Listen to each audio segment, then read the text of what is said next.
would you like to begin by introducing yourself so that because you were talking about like setting the context of who you are to be talking about this, like why am I bothering you about this in particular?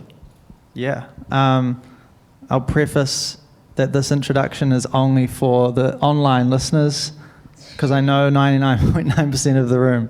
I am currently the program director at Radio Control, and that means that pretty much every little scrap of local music, demos, excerpts, interviews, everything has come over my desk in the last 3 or so years, I think it's been. So I guess that's why I have a little bit of oversight of what's been going on. And I've also been helping to organise quite a few gigs over the last few years, and been a part of some kind of key tours of exporting Rungle to the other regions that don't know what they're in for, or didn't ask what we were doing either. No one ever invited us out of Palmy. And at the same time, I until very recently lived at the House of Rungle, Morris Street. Shout out. They're all in the room, I think, except for one. So I think, yeah, that's kind of me, and I have a bit of an oversight of what's going on between what I've written down as the Holy Quadrangle, which is the two stations, Control and NPR, and Stomach and the Snails. These are the four things that I've been kind of atomized between. Excellent. I want to ask about the house, and the reason that I want to ask about the house is that one of the previous talks that we had was about this kind of 80s and 90s institution, the House of Goth. Yes. And I just find it interesting that we're returning kind of to the theme of a house as a sort of a nexus of a cultural moment. I'll let you finish fiddling with the keyboard. It's okay, I can multitask. I actually have specific notes that I made when listening to, was it Eddie's talk? Yeah. About the House of Goth. The video behind me is really off-putting. Okay, I won't look at that. So when I was listening to the House of Goth, I was hoping to get some tips for this talk. And I mostly just enjoyed the talk, and I didn't actually, I didn't know what to take from it for the talk. But then these are the notes that I've made, and the first thing was that the House of Goth had a cow skull totem pole. Yeah, it did. We had an image of it behind us while we were talking. It's quite an imposing object. The first connection I wanted to make is that Morris Street, I believe, still has a cow skull pit in the garden. So there is a connection there. The goth thing is definitely still the kind of regional goth, like everything's quite bleak but also quite funny and silly, bones and all that. Yeah. That's still going. I do feel like we're on the edge of like accidentally discovering the deep magic with the cow skulls. I don't know what it is necessarily, but there's definitely something going on. I wouldn't be surprised if someone had done some sort of ritual at Morris Street at some point, but I wasn't a part of that. The other thing that I have down here was that they were talking about how there used to be like a band a week that would be coming through Palmy, and how that's kind of one of the main points of difference, I guess, of like context, which we'll get into shortly. Of that, like that doesn't really happen anymore. Like that's quite unheard of, and at times it can feel quite like disparate or like sparse between gigs. Although there is one tomorrow night at the Stomach, you should come to that. But yeah, I think that's kind of the thing, is that the House of Goth sounded like it was living in this era where there was constantly stuff going on. Now, part of the context we're living in is that is no longer happening, and we're sort of trying to make stuff happen in a way. I mean, that was something I was sort of trying to draw out from Eddie, this idea that had been an era where there there were dozens of bands, and those bands had dozens of gigs, and there were dozens of places for them to have gigs. Yes, that's the next thing I have. Yeah, and certainly that doesn't seem like it's, certainly not as just like a random person who's not already looped into a particular scene. That doesn't seem like it's the situation in Palmy right now. Yeah, it's quite different. I think this kind of segues quite nicely into my context setting notes. But I did that on purpose. You must work on the radio. That back in the day, there were all these different pubs and venues and places that were actually quite hospitable, or at least were allowing musicians to exist in their space and play original music and not just covers. And so, one of the things I got to do a couple of years ago was make the 10 Years of Snails doco, and I was interviewing Sarah and Kirsty about that time of playing it. I think was it Harvesters or something? All these places that I've never known, and it's just quite insane to me to think that these places were regularly packed and existed and had the sort of music that we would go to. Playing in a pub is bizarre. I mean, I was a teenager in Dunedin rather than here, but certainly my memory of what going to gigs in the late 90s and early aughts was that there would be lots of pubs who would do 5 bands for $5, and you would go along and maybe 3 of them are awful, but 2 of them are good, and you spent $5, and you're probably friends with at least one of them. And so there is this incentive to go places and see stuff. And again, it feels insane in the modern context that was a thing that existed.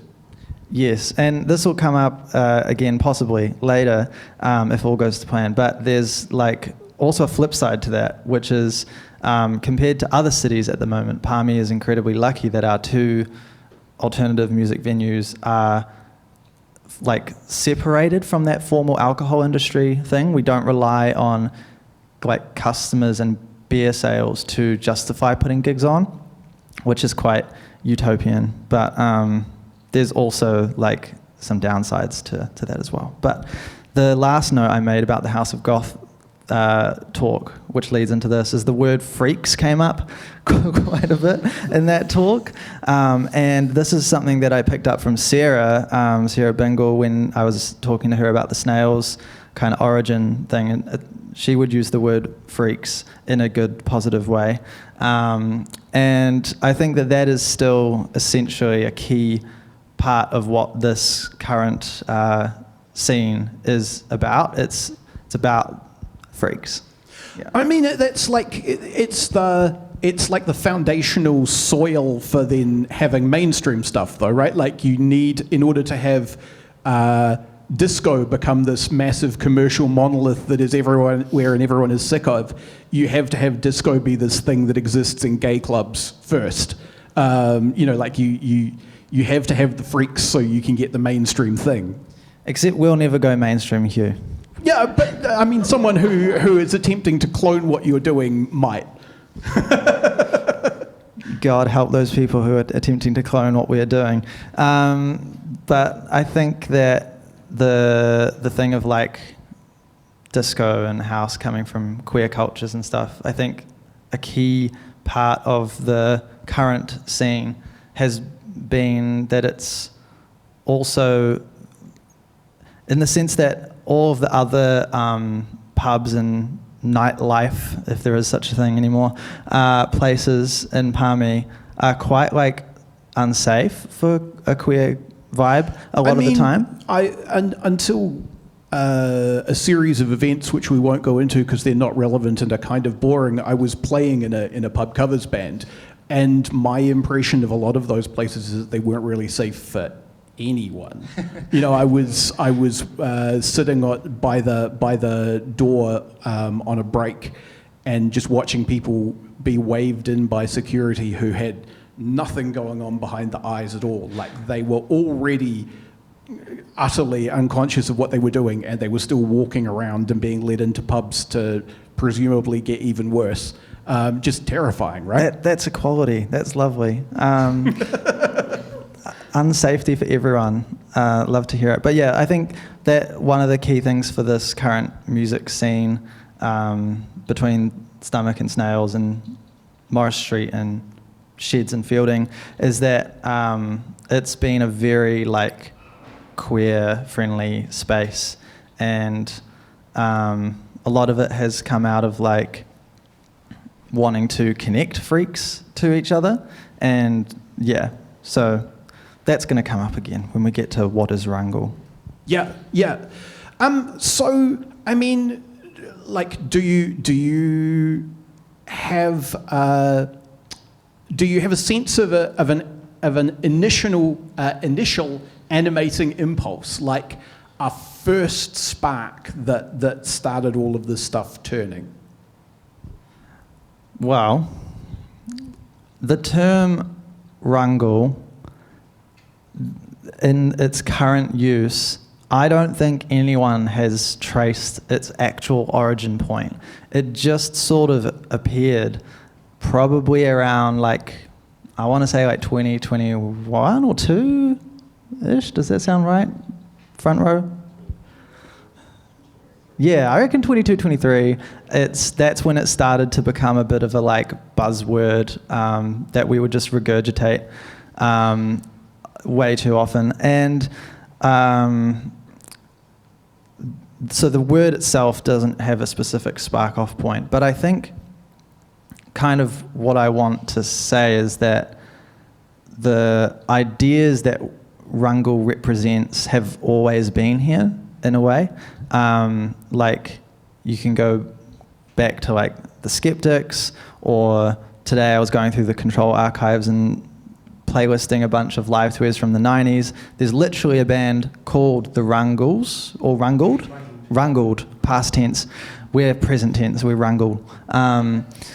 There's all these bands that have existed in Palmy for a long time that we didn't really know about, that were essentially doing this thing of just bizarre stuff. When I started working at NPR, I thought, you know, we should be playing more local music on the radio. And James Lissette kindly gave me a backlog of stuff that he digitized from, I think, tape recordings.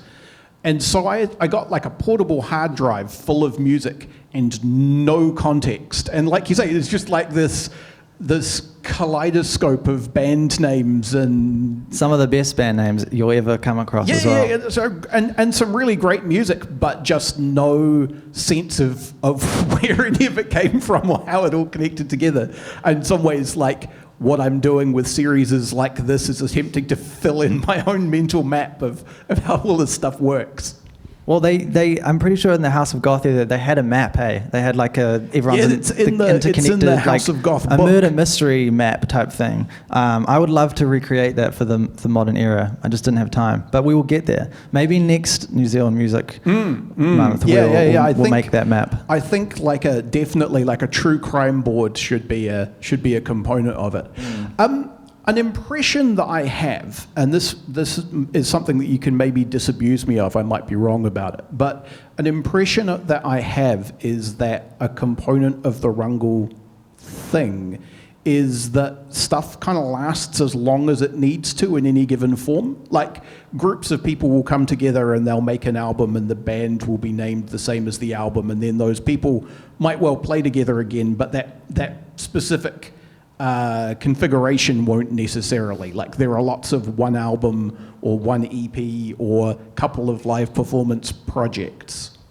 Absolutely. One of the disclaimers that I have prepared is that a lot of credit for all of this stuff has to go to Dan Brown over in his shed in Fielding. The busiest man in like the hardest working man in rock and roll. Fielding's most famous musician. Yeah. And basically the word that he uses is like the music comes out of necessity. And when it's served its thing, it's on to the next thing. And And I mean, that's like a feature of the way that he does stuff specifically as well. And like it's leaked onto everything else. There are 5 million bands which are more or less him, but they sounded a bit different, so he called them a different thing.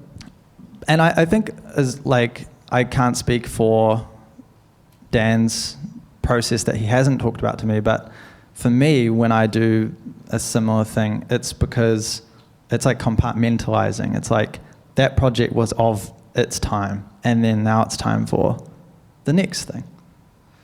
So yeah, I think that's definitely a key part of the Rungle-ness, is it comes out of necessity, and it is, we're going to connect to this a bit more, but it's kind of unmarketable in the sense that like these bands that, like Dan is a prime example, it is a horrifically long list of bands, and if you were trying to get into it, you would just have no like context or understanding, which makes it pretty awesome. But it also makes it like incredibly of the moment, and so it's not like it doesn't exist to be exported really anywhere apart from to the people in this room. Like a lot of this music is so for friends and for people who are listening, and it doesn't really care for anything else.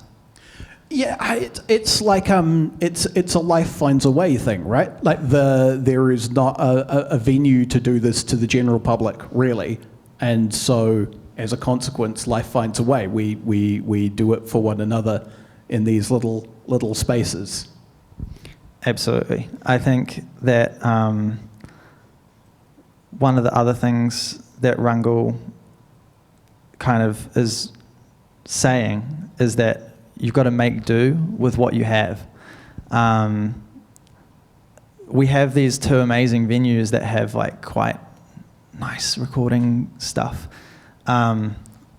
Pretty much none of the Rungle music has actually been recorded there, and I think that that's quite funny.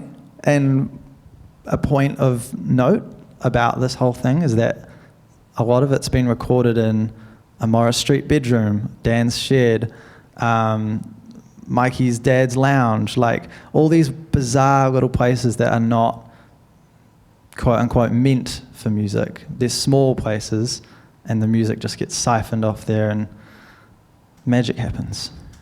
Yeah, I mean, there's something to be said for immediacy, and also, like, this is getting into like my personal audio engineering bugbears, but I get really frustrated with people who talk about like a classic sound, like a classic guitar sound, because if you look at the conditions that gave rise to any classic guitar sound, it's usually someone working with the constraints of what they had to hand, and then the reason it's a classic is because it's tied to a particular band or a particular era or a particular song, but they fit it into the space. They didn't just go like, I'm going to get objectively the best guitar sound. They went, what can I do with this thing? Well, how do we then make that fit into the rest of the band? I think the Rungle response to classic guitar sound is to, 1, not know anything about guitar sound, and 2, like Brody, who Broadfest playing behind me right now was named after, his guitar sound was like a flooded pedal board, like literally got waterlogged and sounded unhinged. And that was the guitar sound that kind of defined a lot of the early Rungle of this era stuff. And so I think there's absolutely no intention in Rungle to find anything classic sounding. You talked a bit about like how of the place it is, and I think that's true. One of the things that I notice though, because I am a New Zealand music watcher kind of semi-professionally, is that it spreads, like there are tendrils that spread out from Palmy and end up in like Wellington and other places. I mean, often Wellington, but other places as well. And I find that really interesting, the way that it's not necessarily that Rungle is evangelizing, but it's that it produces something that people see value in and then incorporate into their own things. I mean, you might catch me preaching on Cuba Street one day, but we can only hope. Not yet. Going to Wellington or to Melbourne now, as the kids like to do, it's kind of, this is another important context thing to keep in mind for all of this Rungle stuff, is that the regions are essentially abandoned by the state and by us and everyone. Everyone just leaves to go to the city. And that's not a new thing. That's like long-standing kind of understood thing that people go to Wellington when they finish school. And so a lot of Palmy's context, at least in my lifetime, has been that like all these awesome high school bands will crop up and then they'll go to uni in Wellington and they break up and they don't come back most of the time. So that kind of sets, I've completely forgotten the question that led me here, but well, I guess what I was, I mean that is a correct observation, right? And that's a thing that you can see turn up in other places, like the point where there was an iconic thing called the Dunedin Sound. Nothing came to Dunedin, nothing connected to Dunedin. It was just brewing away by itself. The point at which grunge was a thing, the same was true of Seattle. But I was observing that like people, and I guess you're just talking about it, people move through this place and leave, and they take something of what they've made with them. Yeah. But I do think that, so just to finish the high school thing, is like, you know, the bands, they leave and they largely don't come back. That sets this thing of, there are not that many bands in Palmy in the last few years. It's been pretty quiet. Most of these bands that we're talking about as under this Rungle umbrella contain like probably the same 7 people in various formations. That's important to the Rungle thing, but it's also a kind of a negative thing as well. But the cool thing about the Rungle scene and its evangelical spread across the country is that a lot of the people that have left, including now me, I live in Wellington now, stay connected now. Like I don't know, the first band that's come to my mind right now is like Fowler, for example. Like, all live in Wellington, have been there for ages, but I would consider them to be a part of this kind of Rungle thing as well. And I guess maybe Palmy's growing. Maybe Wellington is just a suburb now of Palmy. Why not? Why not? We observe Wellington Anniversary Day. We can expand and they can become Greater Palmerston North. 100%. I'm on board. The time has come. I had a thought. Town planner over here, we could get him involved. Yes. I've ruined Hugh's thought. You've destroyed my train, but it's good. It's good. You don't need my train of thought. I have notes if we if we want. Progress on to your next note, and I'll see if I can think of something interesting to ask you about. Okay. So I had a couple more things that I wanted to set as like contextual things to kind of think about in the background of all of this. The first thing is like the quote unquote post-COVID era. That like after COVID, I think, well, after the lockdowns, I should say, the way that people connected, or the way that the music scene and everything for that matter felt, was quite different. And I think in particular we noticed like a significant fall off of like high school engagement in the music scene and bands and stuff, which is slowly coming back. But it also really emphasized like 2 things that I kind of remember from that time. One was doing things differently and like experimenting, because we weren't allowed to play in live venues anymore for that time. And so there was like all these weird live stream gigs, and like I did a live tour on the concourse and there was just me and Craig, who was 10 meters away from me at all times, there doing a live tour. So just like bizarre things like that were able to happen, and people were quite excited about like breaking out of the mold of like typical gig format stuff. And so that's like one thing that I think has influenced a lot of this current crop of Rungle ideas. And the next thing is the kind of wider era of like streaming and social media and stuff. I think whilst this like Rungle, Palmy, noise, post-punk thing has been happening for ages in Palmy, and there's a long history of bizarre non-commercial music here, the difference now is that like because of the internet and particularly streaming and algorithms and all that stuff, we're kind of in a context where like a lot of people can very easily avoid knowing about the music that happens. Like if you were interested in music, this sounds like nostalgia, but I wasn't there. But like if you were in an era before the internet and you were interested in music, I feel like you would be more likely to go and seek out the live music. Whereas now, we're definitely in this time that people are so disconnected from any kind of localized connection to music. My experience of it was that people would distribute cassettes. So you would if there was a band in your town, they would make a cassette, and then people would make copies of the cassette, and the cassettes would do the rounds of your high school or whatever. And so, because if you don't have a lot of money, you can only maybe afford like 1 or 2 albums. You listen to like the 2 Nirvana records that you've bought for $40 each on cassette and cleaned yourself out, and then the cassettes that your friends give you of whatever.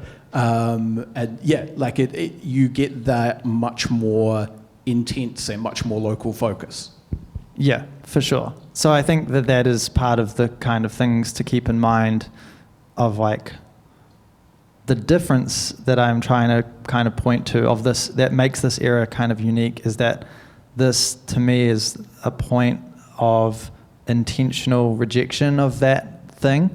Not that we're all perfect participants in rejecting that thing, but that I think there was a lot more kind of consciousness of like, we want this to be a localized, community-focused thing that is not trying to engage with those bigger picture meta platforms. Yeah, no, absolutely. And I mean, as a consequence, you get the same 7 people in all of the bands. Hell yeah. Yeah, both by accident and design. Yeah, I don't know, it's hard to explain the compactness of the community without making it sound like this elitist, insular Illuminati crew. But I swear we're not trying to, be a secret society. It's just fact of the matter is that all of these people turned up to gigs and I met them at gigs and now we're friends. And that's kind of the reality of the social circle. And I can offer a counter example to the or a counter argument to the idea that you're operating an elitist secret society, which is that like I put out an album of odd ambient electronic music and you just picked it up and went, hey, can I talk to you about this? Like, if people put out something that appears to be interesting into the world, then the people who are interested in it, here in Palmy at least, will kind of glom onto it and come and try and figure out what's going on with it in a way that I don't necessarily feel like exists in other places. Like I think a lot of independent musicians feel like they're screaming into the void, but when you do that 100%. In Palmy, like at least one person will turn up and be like, is that you screaming into the void? That sounds cool. You should put that on Bandcamp. There's this Donnie on the internet, Mount Noise. I don't know if anyone knows Mount Noise. They're like a ototahi. They're literally a marketing guy, but they are also in bands and stuff. And they're always posting about like doing polls basically of musicians. And they did this poll the other week, and it was like, hands up if you feel like supported by your local music community. Pretty much no one does. But I think that this brings us very nicely to the first point of what is Rungle, is that I think that is uniquely untrue in this Palmerston North music scene, that we all are very much like caring about each other's music and connecting and listening to each other's things and going to each other's gigs. And I think it might be like the alternative to the norm, and that's in that way. Yeah, and my hypothesis is that the deliberate uncommerciality is a function of that, or relates to that, because I think like a reason that people might be feeling unsupported is that they are operating in a scene which is a bit more of a crab bucket. Like there's a bit more of people trying to climb out and push themselves and be aggressive and self-promote and all of that stuff. And the sad fact of that is that there are only so many people who can win, and Dunedin and New Zealand is a very small market, right? Like the classic trajectory is if you want to hit it big, you have to go to Australia or Germany maybe. But like you can't become a mega star here, and you certainly can't have everyone become a mega star. And I think that what Rungle recognizes is that it's not about that. It's this is Dan Brown, who has he has a Substack. That's really it's really good. It's really good. If you're listening to this or watching the video, you should subscribe to Dan Brown's Substack. Yeah, it's called Fun Life. Fun Life Dan, I think, or Fun Life. Yeah, or maybe just Fun Life. There's a series called like Notes from the Shitter, which is that's like a separate Substack, but it's not. Yeah, it's he's doing with Substacks what he does with bands. Yeah. But what I was going to say is that he had a recent Substack thing that was about like underground music, and it was kind of like a manifesto kind of thing of like, this is what we should be focusing on and trying to make music these days.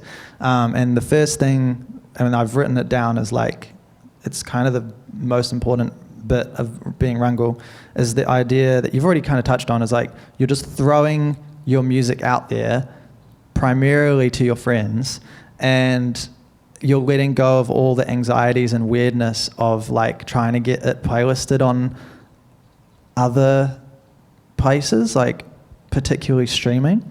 So it's first and foremost, it's just about prioritizing the people in the room and saying that like, actually these 10 people in the room are way more important to what you're doing than faceless streams or like, you know, trying to make it somewhere that you're not. And yeah, that used to not be a decision, but now it is definitely a decision. And one thing I've got here is that it's not a coincidence that, well, to me, I don't think it's a coincidence that the people who kind of kick-started the Aotearoa musicians against like boycotting Spotify is primarily organized by like Papairi Records and a bunch of Palmy musicians. Like, pretty sure everyone in this room has signed onto that boycott and started that thing. So it's about saying we can step away from caring about the interconnected streaming world, and we can just love what we're up to. Yeah, and the trade-off there is that you probably can't do it like as your entire job. But I mean, almost no one can do that anyway. So now seems like a good time to introduce Broadfest, which is playing behind me. Broadfest happened at one of the key sites of the Rungle movement, which is Morris Street.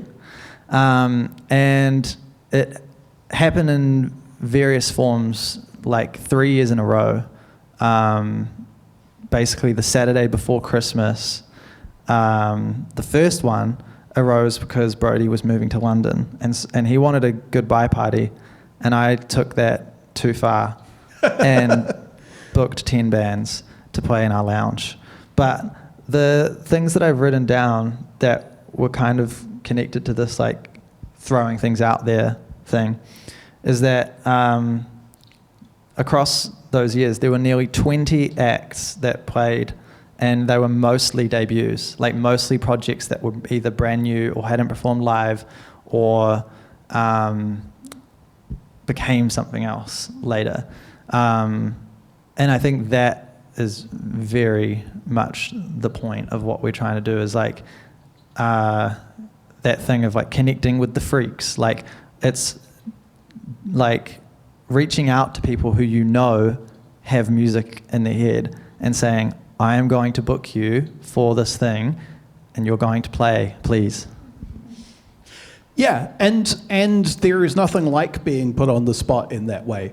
It's quite good for you if you survive it. I wouldn't have started making music if that didn't happen to me. So that's how I started. The thing that's playing behind us was the most ridiculous commitment, mostly from this guy over here, Hamish. We took some cameras and filmed like this festival that started at lunchtime and went till midnight. And we literally filmed the entire thing, recorded all the audio, and then I spent like weeks making this 4-hour movie that you can find on YouTube.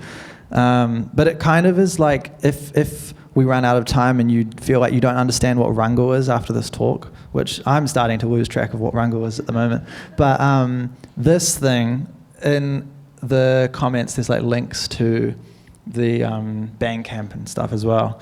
And it kind of gives you that map that we were talking about of like, who are all the people involved? What does it sound like? So this is kind of the holy grail, like, piece of evidence that Rungle happened. It exists. Evidence is a good word, right? Because it's that thing of like, it's a crime. Well, it's a crime. Crimes against music. But also like there's a tension again, right, between the rejection of the idea that there needs to be a massive audience, but also the desire that there's some kind of audience, or that the thing that happened is recorded in some way and that people can find it. And I mean, there's something magic about stumbling across something that's inscrutable and really being into it. But also, like, I don't know, that balance of those desires is interesting to me. So this is something that, going back to Dan's Substack manifesto, it's kind of a point of contention. Is that Dan is very anti, like, documentation and like the recording and uploading and all that kind of thing. And part of me agrees from a like, we should be making our art and not giving a shit about recording it. But at the same time, I am influenced very much by like the Papaidi bootlegs thing, like where they were just like recording every single house show that happened, and I would listen to them and be like, wow, that's cool, this band that hasn't existed for 10 years. And that kind of, it's, I guess, an internet thing where you can go through like forums and stuff and you find music that way. I like that, as much as I don't want to say I like the internet. It is pretty cool sometimes. So I am definitely a sucker for archiving stuff. But the way I've kind of come to understand it is that, like, I mean, realistically, a 4-hour movie about a flat party is completely unwatchable to most people. And so it's not like I'm making reels, like 30-second TikToks about Morris Street. That is not happening. But the documentation for me is like, it's kind of about valuing local art and local like meaning making, and saying that like what we're doing, as stupid as it is at times, is also really important and deserves to get like recognized and captured for that. And it presents a snapshot in of a particular period in time in a particular group of people, right? Because there are ideas about what a particular era sounded like or was, or who was there or what was going on, and it's interesting that these other documents exist, because I don't know that if people went like, what did 2021 sound like, they would necessarily look at the 4-hour documentary. But that's also, like, that is part of it. That was there, that happened. It happened. I can't believe we did that. Why did we do that? 4 hours of sometimes it's good to just hopelessly overcommit yourself to something that's much more ambitious than you thought it was. Oh yeah, I think we're all culprits of that. Before I just start making stupid jokes, I have the next point on my notes is under what is Rungle, is that it was also kind of a response to frustrations about like what was or was not happening in other parts of the music industry that we engage with, and because like myself and like Jordan, who's not here at the moment, and Hamish, like we're up at Control, so we are connected to that whole kind of student radio network and like NZ On Air and all of those things. And when I can take that head off, like particularly the funding of like music is just so depressing at times. Like when you like look at what's being funded, and it's often just the same things over and over again. And like, so you presumably get the new tracks compilation, same as we do. I try to ignore them. I mean, sometimes there's some good stuff on there. Sometimes. For the first time this last month, we had like American-style bro country, like really aggressive, like beers and trucks bro country. And it was just, that was a shock to the system. Forgot that this was being recorded. I was going to just like name drop people, but we can't do that. We'll do that after. But yeah, so I think that like kind of when I first started at Control, I was very quickly realizing that I was like very disenfranchised with what's going on at like a government level in terms of like what's being funded in music, but also like other kind of like our counterparts essentially in other cities.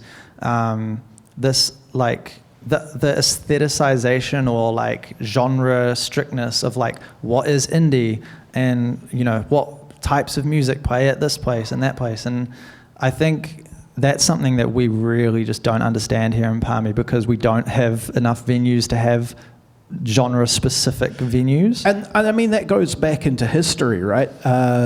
Ages ago, I did an interview with a guy called Matt, who was the drummer for... Yes, he was. I'm thinking of the current band, though, Old Man Pine. And he played me like... I was 3 different tracks off CDs from Palmy bands that were part of that kind of 90s era. And he said, here's the thing to notice. The bass guitar is going to sound exactly the same on all of these. And that's because it's the same bass and the same amp because there was one. And we just all shared it around. And like, so that just kind of goes back and back and back. Yeah, and that's like kind of what I was saying before, is that a lot of the phenomenon is not new. This stuff has been happening in Palmy specifically for a long time. The new thing is kind of that context that has changed and made it quite a decision to behave in that way and disengage from kind of what is expected, I guess, in other places.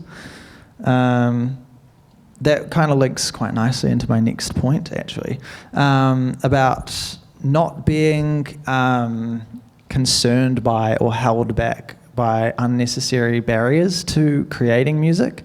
Dan has a lovely turn of phrase that I've forgotten about, like lo-fi in the Rungle sense is not just an aesthetic. It's like because you had no real other thing available. Like Dan famously records a lot of stuff with one mic hanging down over the garage rail thing. And he was doing that at the start because that's what he had and he wanted to record the thing. And I think that kind of ethos has made a lot of the music that's come out under that Rungle umbrella very lo-fi. And that is something that is actually becoming either, like the term lo-fi has either been commercialized into like lo-fi hip-hop and lo-fi house, like these very safe, like essentially ambient genres. Yeah, what that means is that we got normal kind of chill music and put a filter over it. Put a filter over it to make it crackle. Yeah. Or the other thing is that actual lo-fi, like bootleg or just like kids messing around in a bedroom, that is not actually being played as much as you would hope on alternative radio anymore. Like most places, and this is mostly through no fault of their own, that they are trying to maintain commercial viability. And so, cafe music is the term that comes to mind. But like, it becomes in a weird kind of tension. More people can make music than ever, but the interest in playing like lo-fi home recorded stuff that doesn't fit the bill is lower than ever, in my opinion. So that's kind of another thing that the Rungle moment that we're in came out as like a rejection of that, of like, okay, I'm the program director at Control. If someone sends me a demo that is like literally a phone recording from on the top of the amp, which I have received many of, I will play it. Like, I'll probably increase the volume a little bit so that it's as loud as other things, but that's about it. And I am not fazed by that. And that is kind of the point. And I think it is important, because if we expect everyone to go and pay studio prices to record, there would not be a Palmy music scene, 100%. No, absolutely, and I have a very similar philosophy. If someone sends me something, I will probably put it on the radio. And again, maybe boost up the volume a little bit, but stational playlist will do that by itself if you ask it to. I wanted to ask about Bandcamp as a platform, because I think I have an intuition that it's very simpatico with that way of working, because it's really easy to slap together some art and put the tracks up and then call it a day, and then it exists as a record and people can buy it or download it for free or whatever. Yeah. But it fits very neatly with that kind of do it now, get it out, done, right, onto the next process. It is great for that, and that's how a lot of us tend to use it. So I do love Bandcamp for like the immediate accessibility that it gives, and although it is getting significantly worse since it's been bought out, I think by Epic Games. Oh no! Hashtag Fortnite. Yeah. So like our music on Bandcamp is probably unsafe in the long term, but historically Bandcamp has been an incredible thing. I'll be really gutted when we have to let it go, because my collection is ridiculously big on Bandcamp. But I think that the ethos behind where Bandcamp started is starting to pick up in other things, like Subvert, I think is the new one. I'll have to look into this. Yeah, I haven't actually checked it out yet. And also Nina Protocol is another platform. And basically, like, again, this like Rungle idea is not like, it's not entirely a unique thing. This is a phenomenon that is coming about as a political choice, essentially, across music platforms, to be like, well, I'm going to put this here, and it's here if you want it, but I'm not going to push it to Spotify playlists because it's pointless. Yeah, absolutely. I was having a conversation with someone at some point, and I quoted a thing. The band Angine de Poitrine that you can see Bing modelling a shirt for there. They're having a moment, they're getting millions of streams on Spotify, and someone did the maths so that you could do an actual comparison, and said if for the equivalent amount of money, if you're thinking purely in terms of money, they would have to sell 800 albums on Bandcamp, which that's just such a spectacular, magnitude of difference. It's astounding. Yeah, the thing that I have kind of picked up and run with is that again, playing to 10 people in the room is spiritually and financially more significant than streams, unless you're Justin Bieber, Yeah, I mean, if you have essentially become a cultural artifact in and of yourself globally, then it's great, but I'm sure. But then you have to do that, and that's probably not very good for you. I'm quite relieved that we've actually managed to fill out this talk, but I'm aware that it's nearly been an hour. So should I just rattle out some final points? I have sacrificed my ability to look at time by leaving my phone behind, so it's So good that you're wise. doing that. Could have had these people trapped here out of social anxiety for so long. I'm going to close out with some other bits of wisdom that I kind of stole from Dan's Substack, but I've also kind of rephrased them with my own perspectives. Actually, one funny story about different perspectives on Rungle is that, I'm not the arbiter of truth when it comes to Rungle, because I found out recently from a Wellington band who came up for the SRN Awards that they got completely different definitions of Rungle from about 4 different people. So it's very clear to me that everyone has their own interpretation of what Rungle is. But some final things that I have, this is from Dan's manifesto thing, and I thought it was quite fitting, just kind of summarizing points, is that we must keep reckoning with the fact that we have to make stuff happen in Palmy. There is literally no one else who is going to put stuff on.